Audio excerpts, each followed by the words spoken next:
So my name's Lachlan McKnight. I'm a lawyer and also the CEO of Legal Vision. Legal Vision is Australia's fastest growing law firm.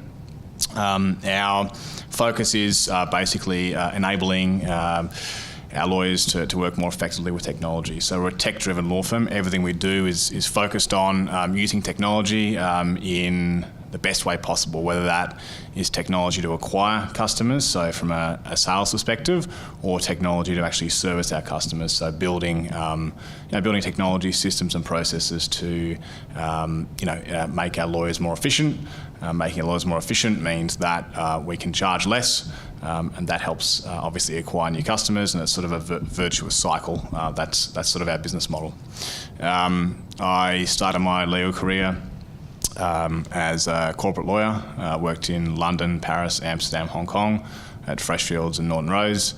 Came back to Australia, worked at Barclays Capital, or what was Barclays Capital, for a couple of years, and then co-founded Legal Vision. Would have been 3.5 years ago now. We started the business as an online document business, so it was a pure software business when we started it. We found that there was opportunity in that space, but the size of the business we could build would be limited because there's only so many customers that actually want to build their own documents. We found a lot of customers actually wanted a lawyer to help them out.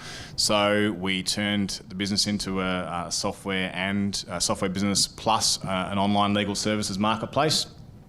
We ran that business for about a year or so. We found that the quality of the lawyers in the marketplace was variable, that the client experience was variable, and therefore decided to set up an incorporated legal practice, test out providing legal services through that structure. We found that worked very, very well, and that's the business model we have now. So we are an incorporated legal practice. We have 54 team members, and we're growing 5% month on month. That's sort of core to our business. Growth is what we're looking for, and yeah, so it's been working very well, and here we are. Team members, are they employees or are they? Yes, everyone is an employee, so mainly full-time employees. We do have some part-time employees. We have some employees, we call them team members. I don't really like the term employee. So the team members who work remotely. So we have a couple in Newcastle, one in Byron, a couple who work remotely from home in Sydney. The rest of the team is based in our Surrey Hills head office. We also have a Melbourne office. We have a couple of people in the Melbourne office. We're growing that as we speak. And how does the model work? If I wanted to acquire some legal services from you for a commercial transaction, sure. Just take me through the process. Sure. So we really have two types of clients. One is a small medium business, and one's sort of an enterprise client. Enterprise being a large corporate business. So small medium businesses generally find us online. So we put a lot of effort, time, energy into online marketing. A lot of what we do there is providing free information and free online documents for potential customers. So if you don't have the cash to get, for instance, a shareholder agreement, to pay for a shareholder agreement, we'll provide a free document online which gives you the basics. The hope being, of course, that as that business grows and that business can afford to pay for legal services, they'll come back to us. So, if you're a business that actually has a bit of cash to spend on legal services, you would find us online by, for instance, typing in Contract Lawyer Sydney. We'll come up first. You come onto our website. We'll have some information on the sort of work that we do. The website's very easy to use, very responsive. And what happens then is either you'll submit a web form, you'll call our inside sales or our client care team, or you'll jump on our live chat and start chatting with one of our client care team. So we have a client care team of 9 team members now. They are all legally trained, so law grads. Most of them are actually admitted solicitors, and their role is to really work out what the potential client needs, understand their business, understand their needs, price up whatever it is, the work, whatever it is, and then if the client decides to go ahead, a project is created in our custom-built CRM, and that is then passed on to the lawyer who will do the work. And the reason that we have a client care team rather than lawyers taking those calls is we have such a large volume of leads that come through our website every day. if the lawyers were managing those leads on a day-to-day basis, they would have no time to do legal work. So what we've done, and core to our business, is really the division of responsibilities amongst our various teams. So our client care team, so it's structured in many ways is the same as a software as a service startup. Our client care team is what you would call a software as a service startup, an inside sales team. Our lawyers, our legal team are our product. We have a tech team who build technology, A, to make us more efficient, but B, for us to provide technology to clients as required, mainly enterprise clients. And then we obviously also have an outbound sales team, so a team that focus on acquiring clients that aren't coming through the website, and an admin team as well that focuses on making sure that the businesses run well. And then finally a marketing team.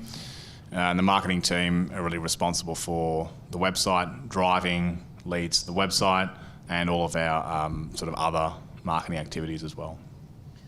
Just in relation to those teams, how many lawyers make up? Sure. So we've got, out of the 54, it's about 35 lawyers. But we are pretty sort of, team members move between teams. So as part of our graduate program, a junior lawyer will come in, they'll work for 6 months to a year in our client care team. They'll potentially work for 6 months in our marketing or outbound sales teams, and then they'll spend a year working with our legal team, giving the grad obviously a more rounded experience, rather than the traditional kind of turn up and start photocopying for your first 6 months, which is not what we do. In fact, we don't have a photocopier. So, can you explain the pricing model that you have? Sure. You mentioned that when there's an inquiry made by a potential customer, client, there's a price given. Is it at that time? Yep, sure. So it depends. On a simple sort of transaction, review of a franchise agreement, review of a commercial lease, so on and so forth, we'll be able to provide a fixed fee then and there. If it's a more complex transaction, so we do everything on a fixed fee basis, just to be clear. If it's a more complex transaction, generally what we'll do is get the customer to send through some more information. If needs be, one of our lawyers will get involved, in terms of working out the scope, but then we'll provide a fixed fee for that. So 95% of our work is done on a fixed fee basis. The way we work out those fixed fees is partly down to market conditions, so what's going on in the market. But then again, a lot of our business is built on bringing in clients, not necessarily making a whole lot of revenue from that client on the first sort of job, but building a relationship with that client and effectively monetising that relationship over the course of a number of years. So, we do price very keenly, and that's part of, our kind of pitch to clients. You will get very cost-effective pricing with Legal Vision. The technology team that you have there, you said they're focused on technologies both for your firm and also for clients. Sure. Okay. So do you monetize the technology for clients as well? Yes, we do. So we have 4 developers in our business. Now our focus there is twofold. As I say, a lot of what lawyers spend their time doing in any firm really is kind of messing around. There's a lot of messing around with Word documents, sort of formatting stuff, all that sort of thing. So we put a lot of time, effort and money, quite frankly, into structuring our process in a way which means that our clients can spend our lawyers can spend as much time as possible actually doing legal work. So there's a lot of development effort that goes into that in terms of internal CRM, in terms of drafting of documents, using automation to draft documents, so on and so forth. Then in terms of monetising our development externally, we build technology for clients such as client portals. So we have a really good client portal that clients, if they want to use it, can pay a subscription fee for. We also, have, for instance, a trademarking tool that links in directly to the Trademark Australia API and will update a client on all of their trademarks. So what's going on with the trademarks, it links directly into the Trademark Australia API. Again, something that, for the right client, it's very, very useful, and we can obviously charge for that. But the goal there with most of our technology is actually to provide the service at cost as much as possible in order to then get the ongoing legal work, having built the relationship you're providing the technology. Have there been any challenges along the way? Yeah, sure. I mean, say our sort of overall goal is to grow 5% month on month. That is a challenge because A, you have to acquire lots of customers. That is not easy. And B, you need to ensure that you're providing really great quality service to the customers and ensuring that those customers come back. And to do both of those things, you're constantly hiring. We're hiring 2 or 3 new team members every month. And the more revenue you're doing, the harder it is to grow at 5%. So yes, that's the big challenge for us. But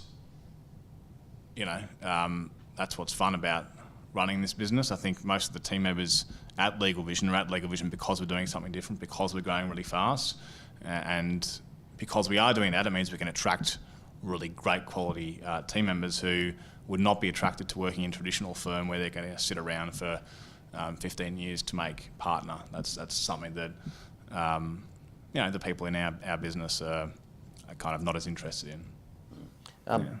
Is government attracted to retaining your firm? We haven't sort of moved into the government sector yet. The reason for that is, we started obviously in the SME sector. That's still, a sizable percentage of our revenue comes from that sector. We've then moved up the value chain into the kind of enterprise corporate sector. So moving up to kind of medium-sized sort of listed businesses. Now we're moving up to kind of really, really large businesses. Once we're really well established in that space, that's when we'll look to government. We feel that makes more sense for us because in terms of the scale that you need to provide services to government, it is a fair bit larger than where we are now. So it's sort of in the pipeline for next year. What about artificial intelligence? Where is that on the horizon for you? Yeah, look, our sort of approach to AI is, we've got 4 developers. If you look at some of the providers over in Silicon Valley, they've got hundreds of developers. So we're not going to go out and start building AI. What we are going to do is harness sort of open source technology that's out there. Google are coming out with some very interesting stuff that our developers can then use as a base. So the opportunities we see around sort of technology development, so on and so forth, are more around machine learning, at least in the legal space. And the reason for that is there's document automation has been around for a long time, has actually made document drafting very, very efficient if you're doing it in the right way. The thing that hasn't really been transformed yet is the review of documents. So the previous speaker was talking about the commercial lease reviews and sort of building some technology to help customers see the duration of the leases and so on and so forth. That is, I think, where the real opportunity lies, because half of our revenue comes from reviewing legal documents and half from drafting, and so making that half reviewing more efficient is really key, I think. And the future for lawyers, where do you see it? Yeah, look, I mean, I think there's always going to be lawyers. The key, my key sort of learning from sort of 3.5 years of doing this is what customers want more than anything is to have that communication with the lawyer. So the key skill for lawyers is not necessarily drafting a document or reviewing a document, it's explaining that document to the client in a way that the client understands, particularly in the SME space where the customer is not necessarily sophisticated purchasers of legal services. So there will always be a need for lawyers. Much of what lawyers do now, messing around with Word documents, isn't going to be needed. So potentially there'll be less lawyers needed, or what being a lawyer is will be changed. So in our business, our client care team, which is all about talking to potential customers, understanding their needs, so on and so forth. To me, that is being a lawyer, and that's more how lawyers will create value in the future. Yeah. Oh, I was just going to ask a general question. It doesn't impact Legal Vision specifically, particularly because you're an ILP. But there's in lots of instances you're seeing people talking about the blurring between legal and non-legal, and the reserved legal activities kind of debate, which is best exemplified in the States with the battles between LegalZoom and in the different associations challenging them in court, saying that they're, do you have a view on that, and how do you think the profession should be looking at that? I think it's kind of stupid that you can't provide legal services if you're not a lawyer. Why not? I mean, if you look at the UK, for instance, a lot of the people I did my training contract with at Freshfields hadn't done law degrees. They'd just done this kind of 1-year conversion course, and they were perfectly capable of providing legal services.